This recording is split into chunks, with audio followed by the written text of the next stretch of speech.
E vamos começar já falando do problema grave do Brasil de segurança pública e do crime organizado, que tem dominado completamente as ações num estado paralelo. A próxima reunião de governadores do COSUD, o que é isso? É o Consórcio de Integração Sul e Sudeste, formado principalmente por gestores de direita e centro-direita. Ele vai ter uma reunião sobre segurança pública como um dos assuntos principais. Segundo Eduardo Leite, governador do Rio Grande do Sul e anfitrião do encontro, a ideia é discutir temas da legislação, como a efetividade na execução da pena, seria melhor da inefetividade da execução da pena, né? E maiores restrições à progressão de regime. Um dos problemas enxergados pelos gestores é a dificuldade em manter um criminoso preso. A reunião acontece entre 29 de fevereiro, esse ano é no bissexto, né? E 2 de março, em Porto Alegre, na capital gaúcha. Muito bem, vamos discutir esse tema aqui entre nós. Primeira coisa que a gente tem que situar é que discussão sobre segurança pública não pode ser nem de esquerda e nem de direita. Se ela tiver infiltração ideológica, ela não será científica. Ela vai desprezar dados e não vai buscar a solução, a melhor solução do ponto de vista da legislação e daquilo que funciona, que é eficaz e efetivo. Dizer que é uma discussão da direita já começa mal. Não é uma discussão da direita, é uma discussão de governadores, gestores que estão lidando com o problema de segurança pública. Segurança pública é de competência dos estados. Pra vocês terem uma ideia, a União, que fica com a grande fatia da arrecadação tributária, mandou só 900 milhões de reais para todo o Brasil em projetos de segurança, enquanto o estado de São Paulo está gastando 34 bilhões de reais. Estoura tudo nos cofres dos estados, dos governadores, que não dão conta porque já estão no limite de despesas com gastos de pessoal. Precisa contratar mais policiais, mas com que dinheiro? Precisa melhorar o salário dos policiais, é óbvio, mas é necessário que a União concorra com parte do orçamento federal para isso. Agora, a questão de progressão de regime, é o seguinte, se você acabar com a progressão de regime, acaba, não tem mais progressão de regime. Isso não é inconstitucional, nem viola o princípio da individualização da pena. Se você acabar com a progressão de regime, não tem mais progressão para regime semiaberto, nem tem progressão para regime aberto. Acaba. Ainda existe o livramento condicional, como tem nos Estados Unidos. Você cumprindo uma parte da pena preso, o restante da pena você cumpre em liberdade, desde que você obedeça a algumas condições. Ficar cumprindo a pena integralmente, do começo ao fim, sem direito a qualquer benefício, isso é ruim. Afronta o princípio da individualização da pena. Porque o sujeito não tem mais estímulo, ele vira um morto-vivo dentro da cadeia e ele pratica quantos crimes ele puder praticar. Ele tem que ter um estímulo para a sua ressocialização. Com o livramento condicional já é suficiente. Agora, o que existe? Desde janeiro de 1985, já vai fazer 40 anos, é mais do que tem a Mônica Rosenberg e o Rica Mello aqui nessa mesa. Desde janeiro de 85 tem a lei de execução penal. Cumprido uma parte da pena, agora cada um, dependendo do crime, tem uma parte. Você vai do regime fechado, preso, para o regime semiaberto. Colônias penais, fazendões. Colônias penais agrícolas ou industriais, muros altos, vigilância moderada, dorme em alojamento, que se dedica a atividades agrícolas ou industriais, preparando para a ressocialização. Não fizeram colônia penal. Então é uma hipocrisia dizer que tem regime semiaberto. Não tem colônia penal. Ah, você é contra a progressão de regime? Que progressão? Ele cumpre uma parte da pena e vai para a rua, porque não fizeram colônia penal. Depois, quando ele vai para o regime aberto, à noite ele tem que dormir na casa do albergado, que é um estabelecimento. Tem que chegar lá às 6 horas da tarde, ele chega e sai de lá às 8 da manhã. Vai trabalhar, fim de semana e feriado ele volta. Cadê a casa do albergado? Não tem, então ele fica em casa. Então, para parar com essa avacalhação, essa hipocrisia, acaba com a progressão de regime. Ah, mas isso é uma posição de direita, isso é posição jurídica. Progressão de regime aonde se não tem colônia penal e não tem casa do albergado? Mantém só o livramento condicional. Isso vai resolver o problema? Não. Por que não vai resolver o problema? Porque o problema está, a raiz do problema está nas ruas, na criminalidade, no narcotráfico, nas organizações criminosas, no poder de simbiose com o poder público, a corrupção de agentes públicos, lavagem de dinheiro. Hoje as organizações criminosas como o PCC, Comando Vermelho, Amigos dos Amigos, etc. Tem restaurantes, postos de gasolina, tem lavanderias de roupa, o dinheiro está legalizado. A polícia não tem estrutura para sozinha e o sistema judicial para combater essas organizações criminosas. Então não é pegando um papelzinho e mudando a lei que vai se garantir mais segurança pública. Então tem que ser feita uma discussão mais ampla e tem que ter participação de orçamento nisso também. Eu quero ouvir, começando aqui com o Emerson Tawil, porque ele é advogado. E ele defende policiais militares, policiais que muitas vezes estão arriscando as suas vidas aqui e moram ao lado de criminosos porque não têm condições de pagar uma residência mais afastada, num local melhor, e ficam ali subordinados a esse tipo de ameaça. E além disso, tem que decidir em questões de segundo o que eles vão fazer. O filme da vida passa naquele instante. Reajo ou não reajo, o que eu faço? Para que depois um juiz ou um promotor como eu, pegue o processo e leia com toda tranquilidade no seu gabinete. A dificuldade é muito grande para o policial. Então, o problema é muito mais complexo e a gente tem que analisá-lo aqui no Linha de Frente. A gente analisa com todos os vieses e, claro, com ponderação, sem ideologia, de maneira técnica. Não é, meu querido, caro advogado, brilhante advogado, doutor Emerson Tawil, muito experiente. Capês, boa tarde aos amigos de bancada e a nossa audiência, principalmente, nessa sexta-feira. Você disse praticamente tudo, você já enxugou aí toda a matéria. Mas é verdade, quando você fala do crime organizado, o crime organizado criou tentáculos que está enraizado em todas as camadas da sociedade. E não, consequentemente, eles estão inseridos nessa lavagem de dinheiro. Então, quer dizer, hoje eles possuem postos de gasolina, como você bem disse, imóveis, empresas, restaurantes e tudo mais. E aí vem esse desencontro, né, do governo, porque o Estado não consegue alcançar dentro do sistema prisional. Essa é a grande verdade. O Estado é ineficiente dentro do sistema prisional. Por qual razão? Porque lá existem as próprias regras, das quais os presos, os detentos que estão ali cumprindo sua pena, estão suscetíveis a ela. Lá existe, por exemplo, já falei aqui em outros programas, existe a condição daquele sujeito que é colocado no sistema prisional e ele é convidado a ser primo ou, simpatizante. O que é isso? Se ele quiser ser primo, ele não se envolve com o crime organizado, mas ele tem que pagar uma mensalidade para o crime organizado. Olha só que coisa. Os que são dependentes de drogas, eles, se ficarem devendo para o crime organizado, muitas das vezes as suas esposas devem fazer o quê? Trazer droga para dentro do presídio. Por isso que a gente, não raras vezes, a gente vê mulheres sendo presas com drogas, seja na parte genital ou outros meios que eles tentam desenvolver. E, como você disse, a segurança pública enxuga gelo. Por quê? Porque não é só fazer ali a parte da progressão da pena. Existe uma falta, uma ineficiência do Estado. Os tentáculos do Estado não conseguem dar uma efetividade, não há fiscalização, o número do efetivo é escasso e, por essa razão, o crime tomou essa proporção.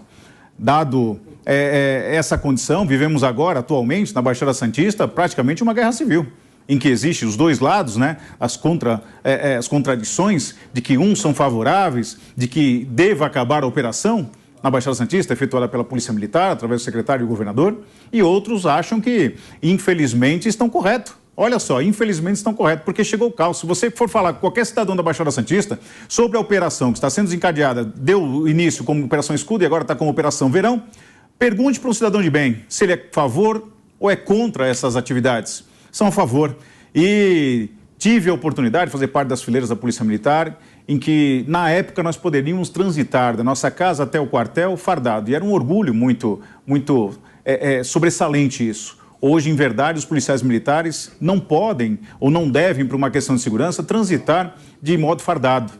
E por quê? Porque moram em comunidades, próximas a comunidades, e o policial militar, por conta de ter uma funcional, ele é um alvo ambulante. Aí ele tem que pagar o bilhete de transporte? Aí é ruim.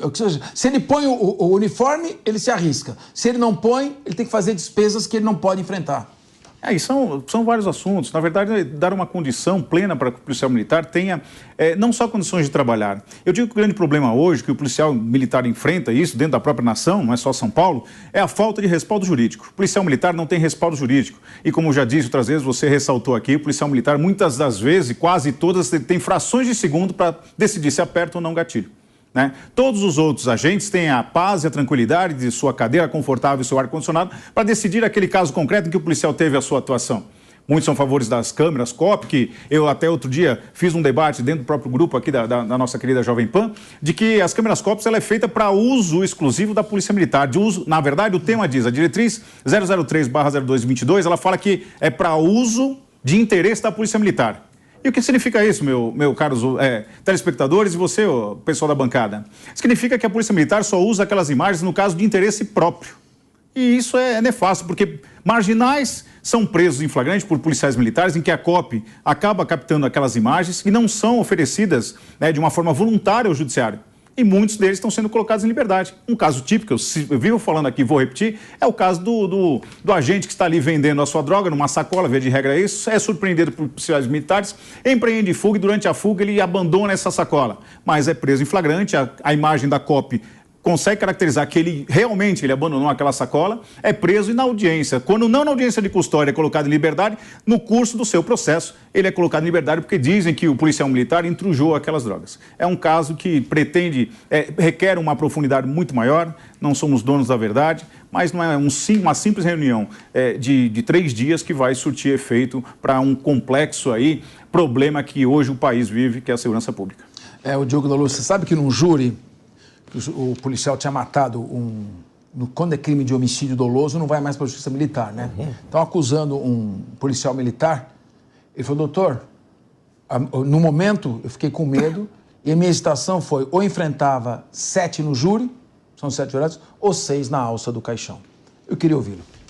Pois a gente se vê que o policial militar fica realmente muito preocupado, mas tem um caminho que pode ajudar a vida desse policial militar, que depende muito dos governadores, estruturar melhor a Polícia Civil. Porque quem cumpre as ordens de prisão é Polícia Civil. E falta gente na Polícia Civil. Segundo dados do CNJ, nós temos no Brasil 662.989 presos, dados de hoje do Conselho Nacional de Justiça. 331.475 ordens judiciais de prisão não cumpridas. Só no estado de São Paulo, segundo o CNJ, 58.916 ordens de prisão judiciais não cumpridas. E por que isso não acontece? No caso do estado de São Paulo, existem 41 mil vagas na Polícia Civil. Apenas 27 mil estão preenchidas. Ou seja, não tem gente.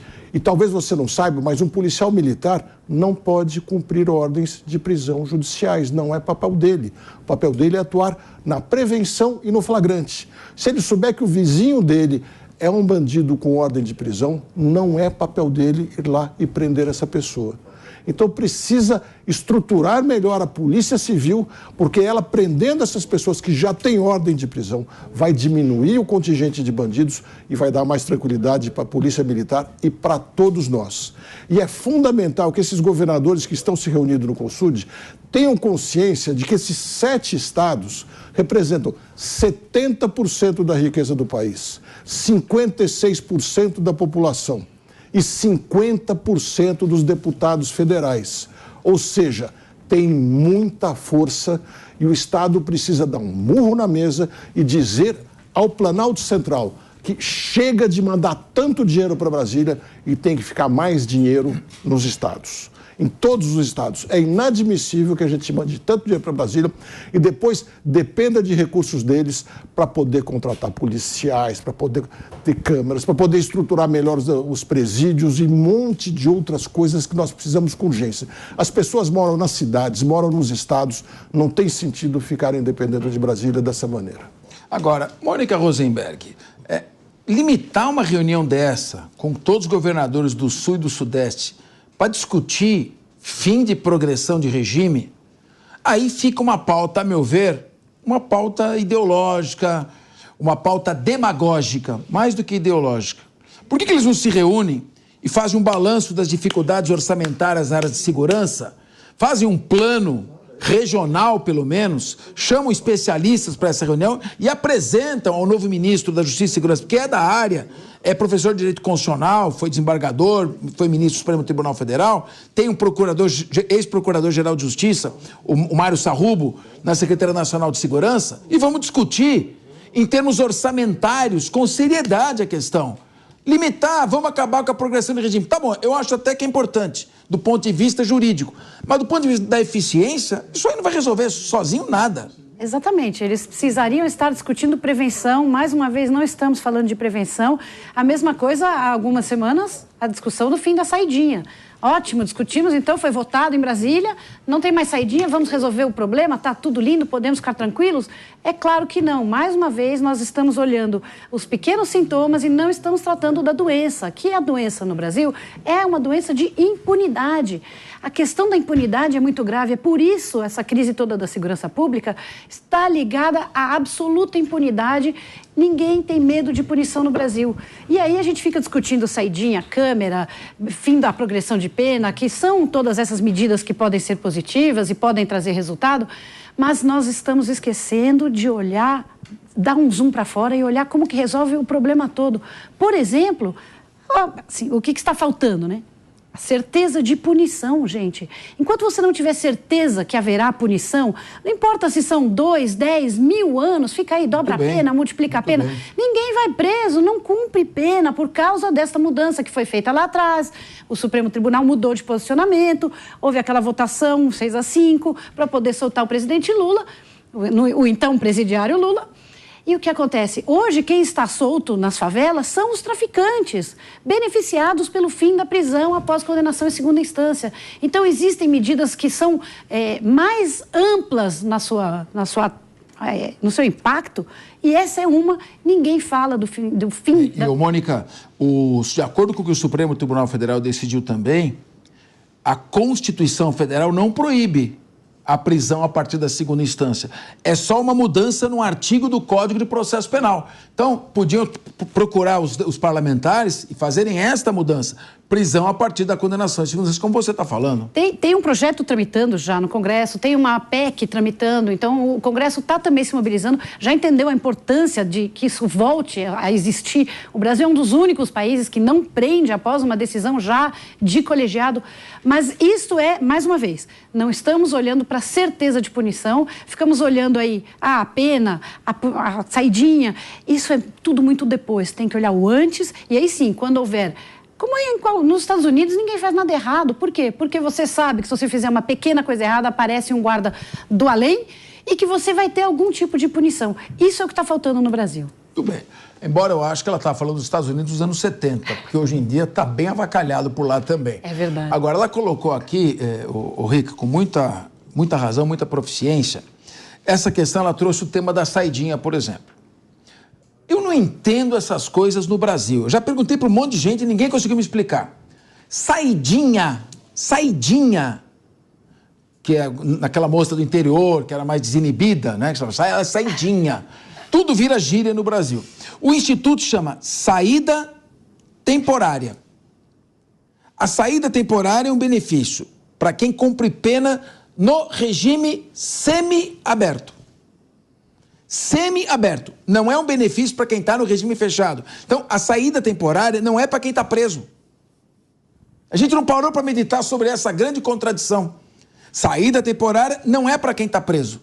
É para quem está numa colônia penal em regime semi-aberto. Aí a pessoa, o preso que está no regime semi-aberto, já tem menos vigilância, ele dorme no alojamento, não dorme em cela, ele pode sair 5 vezes ao ano.